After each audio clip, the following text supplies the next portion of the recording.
Gandang tanghali kabayan, magluto tayo ng pure VG chow mein noodles. Tignan niyo po ha, ito, pakita ko sa inyo. Ayan, tignan ang usok, lipad-lipad pa ang usok po. Ito yung VG, inuna ko muna. Kasi yung noodles parang, parang tipok na po, pero dinance ko na rin para siya. Ayan po.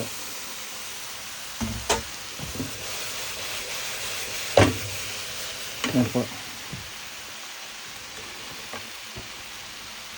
So, gawin natin ng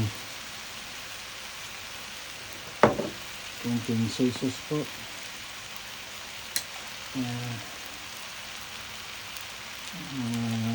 teaspoon lang. Paminta po. 1 teaspoon din. Tapos konting sesame oil.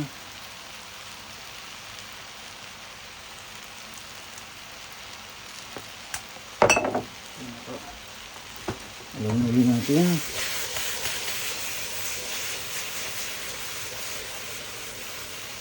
Yan, lapit-lapit na po yan. Siguro mga ano pa, mga 1 minute pa, okay na sila na po. Ganda, diba? Ayan. Dry noodles po, masarap po. Yan na po. Ayan, perfect siya. Yan po.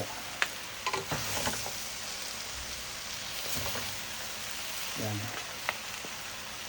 Simple lang po ito. May sesame oil. Ganyan lang po ang luto niyan. Sesame oil, black pepper. Konting soy sauce, white soy sauce, saka mga video. Bell pepper, celery, cabbage, at saka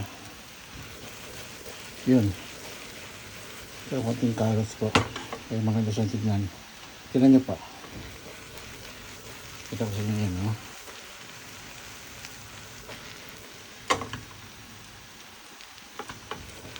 Ano po, ang ganito na lang ulit at ano, mamaya pakita ko pag nagsandok na po ako at magandang tanghali sa ating po lahat.